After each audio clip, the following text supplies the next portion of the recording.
is too much an incestuous palette. I love your palettes. I love them. I've got pretty much all of them. I even have the green brown and the purple blue. Don't hate me. Don't hate me.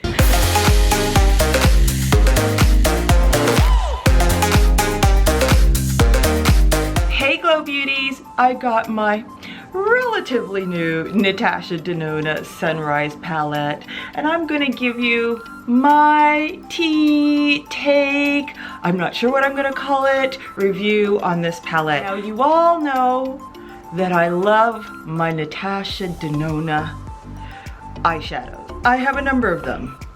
Here's another. Here's another. That proves to you I love my Natasha Denona palettes. However, is this one all that? Does this live up to the standard of Natasha Denona's high quality standout shadows? You're gonna get my tea on this. I don't know what I'm gonna call this again, but you're gonna get my thoughts on this. We're gonna go over the deets, the comparisons, the swatches, a touch of a demo of this kind of creamsicle orange shadow right here, and you're going to get my critical reality on this palette. So without further ado, let's get in. I am loving this midi eyeshadow palette. This is so cute. I love that she brought it down to a bite-size size, and in comparison, this is what it looks like in comparison to my Tropic palette. So it is a 15 pan palette. It has 19.25 grams of product in comparison to these 15 pan palettes. This is the Tropic, has 37.5 grams of product. This would equal 2.5 grams of product per pan, and this one is 1.28 grams of product per pan, which is slightly above half of this. And this is a perfect amount, which is kind of the normal average size amount for an eyeshadow palette. And also for singles, it's around the ballpark of a normal size, 1.3, 1.5. Let's face it, we've got a heck of a lot more palettes than we ever used to have.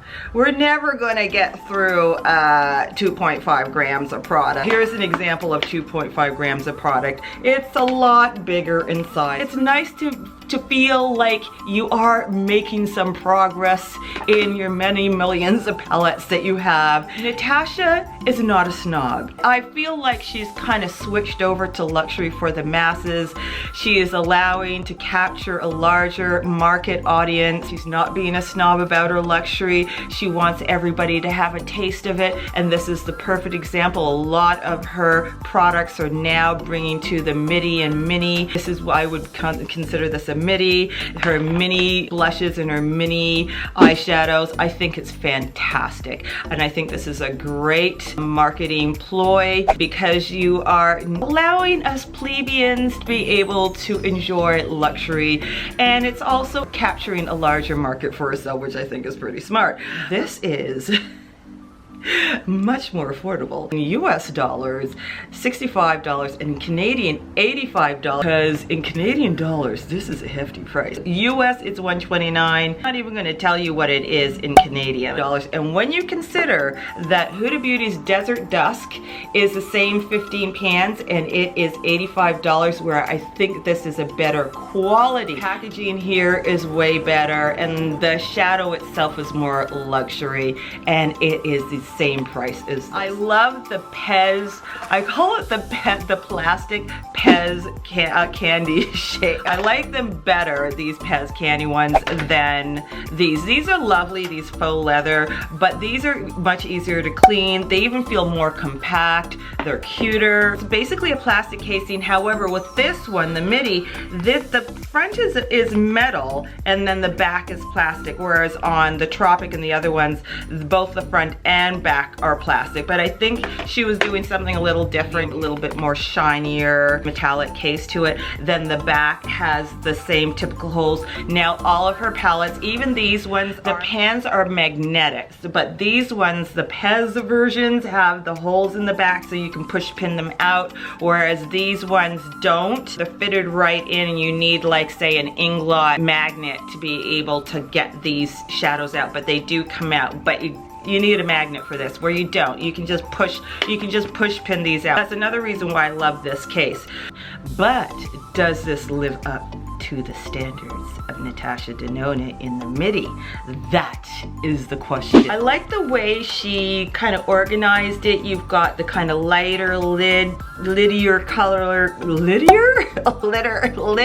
more lid colors here, and you can make more softer looks, kind of like what I did. You can make more softer looks, almost more everyday looks, and then you go into the more orangey corals, and then you go into the berries. I'm gonna tell you what is missing in here, because the formulas here are metallics. You've got your creamy mattes, and they're amazing, and I love that there's so many mattes and that they create, you get a lot of different transition colors with it, somewhat. And then you've got your metallics. You've got two duochromes, which is Aster and Awakening. What I'm saying is missing, there's two things: the chroma crystals. Now, as far as I'm concerned, that is Natasha's standout. This is what I go for Natasha for, is for those standout formulations and finishes, and the chroma crystals, whether they're the chunkier versions like in the Star palette, or whether they're the shimmier versions? I guess I'm just gonna keep it that. Shimmier versions like the Tropic palette and the Cranberry palette, which has the shimmier versions. I'm sure I'm gonna figure out that there's a better way of saying it, of the chroma crystals. You only get kind of pseudo one, and that is in Azalea, and even that is not as, it kind of falls apart a bit and doesn't still even have the impact of her normal chroma crystals, whether the chunkier versions or the shimmerier versions. Oh my god. So this is what is missing, and this is what I go for Natasha Denona for. So I'm a bit disappointed, because you get it in the gold palette, you get it in the cranberry palette, you get it in the tropic palette, but it's missing here.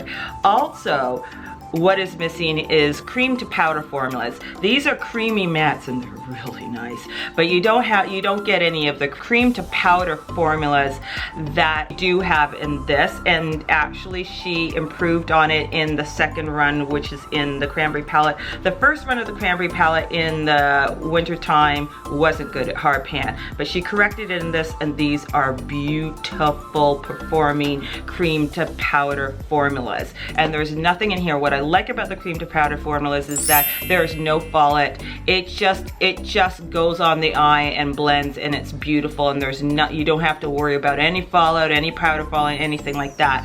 So there's nothing like that in here. So I'm suspecting those are a little bit harder, more expensive to make, and same with the chroma crystals. I don't know what she was going by, why she didn't put it in here. Either she wanted this to be more of a daily wear palette that you could wear around, but as far as I'm concerned, I want it to be a balance of daily wear and like impact, like an explosion, and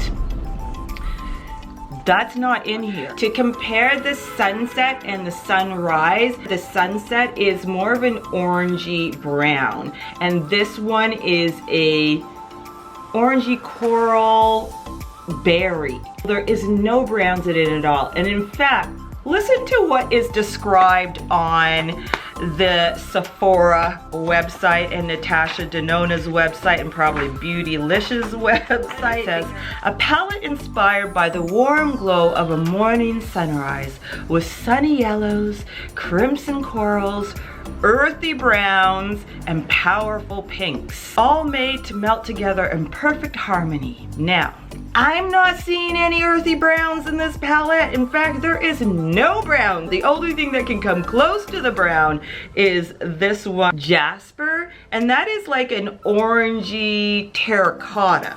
It isn't really a brown. When it comes to powerful pinks, That's questionable because the only thing that's really pink in this palette is Awakening, and I'll get into that later because it isn't a powerful pink by any means of the imagination. So I don't know where they're getting this description from because, and they're saying earthy browns in plural. There's no, not even one brown, far less plural brown.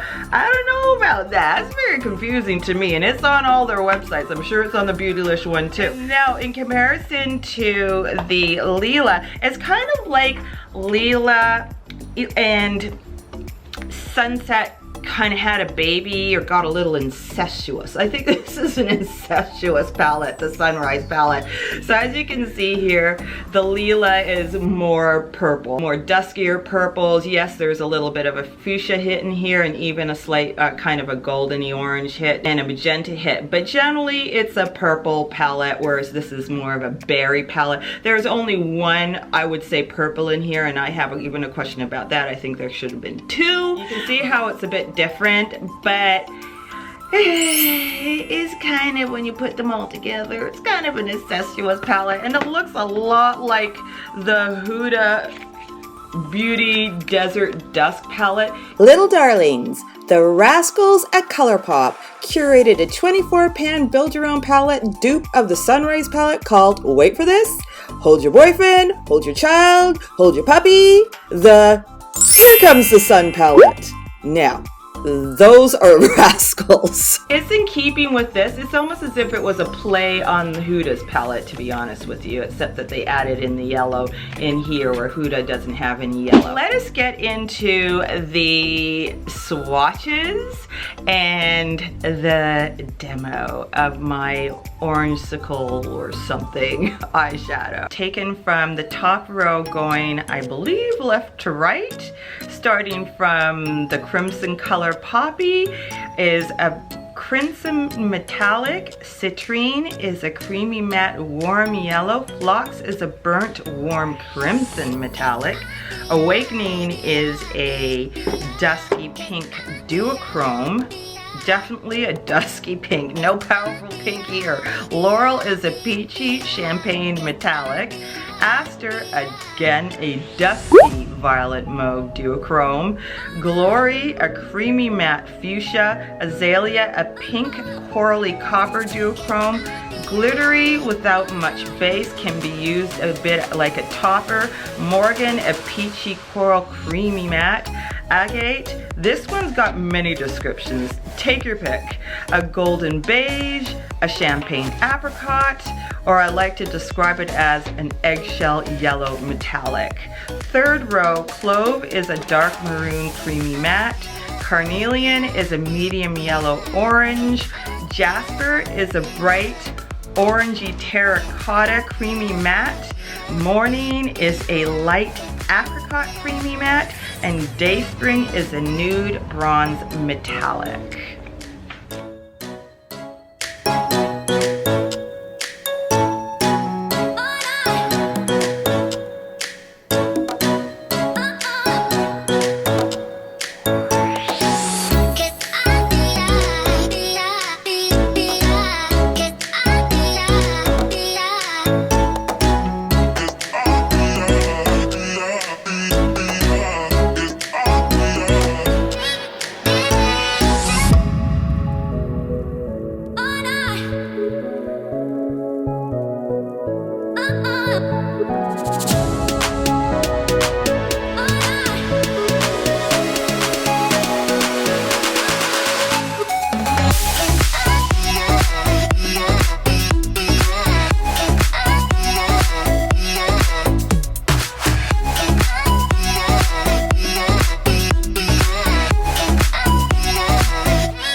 My critical T on this palette. There is no purple matte. This is one of my pet peeves when they don't add in another cool tone color. It drives me absolutely crazy. Got the purple here in Aster.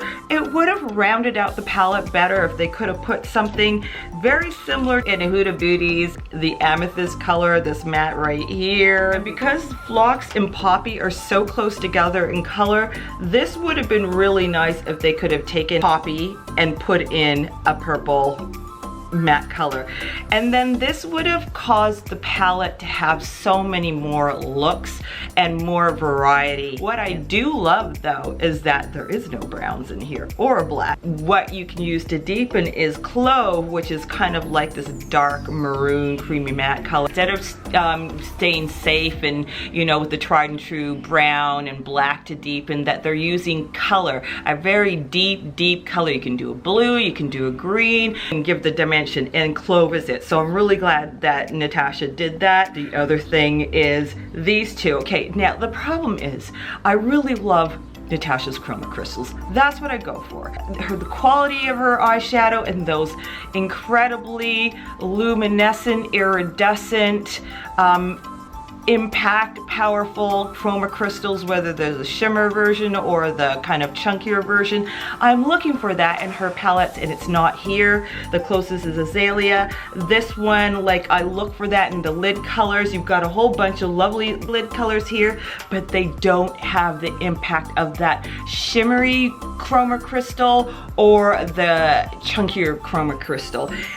To me, that's a missed opportunity, especially for Awakening and Aster. They have a dusky base to them, so even though this is kind of a corally pink, it doesn't show up on, especially on slightly deeper skin tan to deeper skin tone. You don't get any impact unless you use a glitter glue. Same problem arises here. It's dusky. It doesn't have kind of like a frostier base. It doesn't have much chroma crystal goodness in here. Again, when I get it on my eye, it doesn't give contrast, it doesn't give impact. I am disappointed because that's not what I'm expecting. So this is Aster, and maybe my light might be brightening it up a bit. This is Twilight right here, and it has a frostier base to it.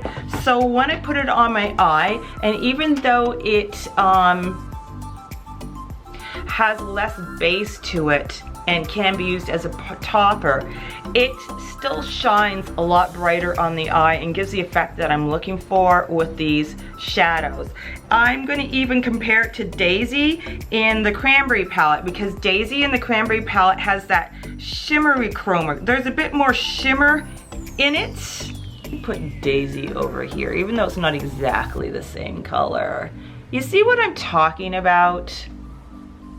I'll put it up closer, but like, it's just dull. The one time I try to make a look with this, I have to resort to something like Daisy or Huda's. Another thing is, I'm expecting Laurel to act more like Nude in the Cranberry palette. Now the Nude in the Cranberry palette is like a chroma crystal. This is a shimmery chroma crystal. This is how I wanted Laurel to act. Laurel in the Sunrise palette. It doesn't have a lot of shine, impact, foil, metallicness. It's metallic, but it doesn't have that foil, shimmery, chroma crystalness like, say, the Nude in. This is what I'm expecting it to do, and it doesn't.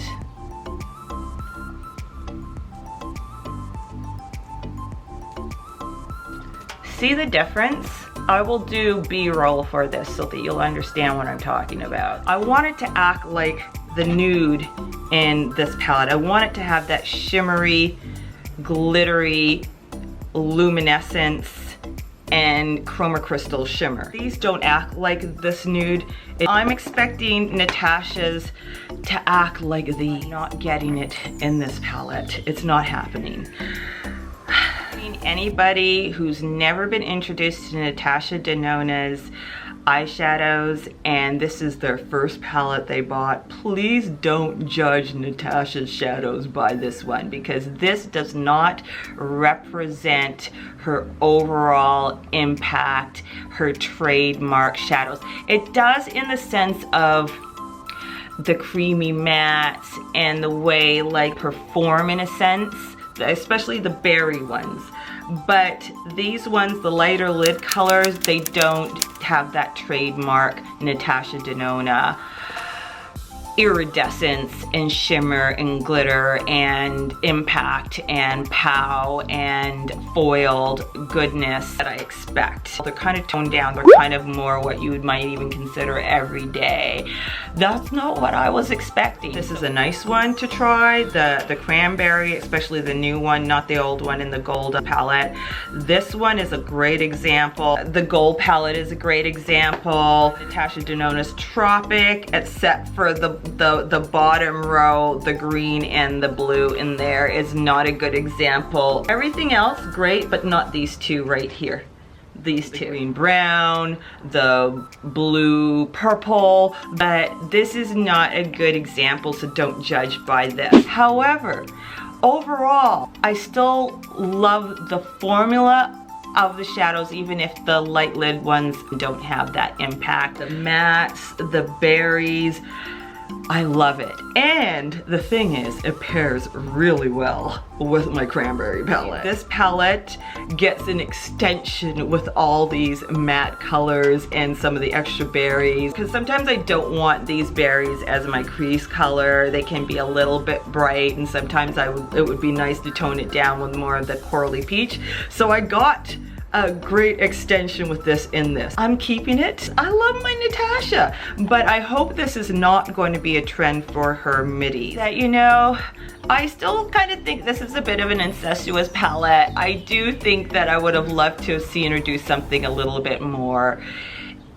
interesting, a little bit more original and innovative in the color scheme than kind of doing the tried and true. It's too similar to Huda Beauty's Desert Dusk palette. I like her being the leader as opposed to kind of following, and this to me is too much an incestuous palette. I'm sorry, is it wrong? I'm sorry, it is. I hope you enjoyed my I guess I'm gonna call it my Realee-Tea review of Natasha Denona's midi sunrise palette. I do hope she does more of these. I mean, I really do think this is a great way to go about her palettes now. It allows for way more people to be able to purchase her products. It allows way more people to enjoy it, and she's such a people person, makeup artist. I love her for that. So I really loved her approach of bringing the luxury to the masses like this.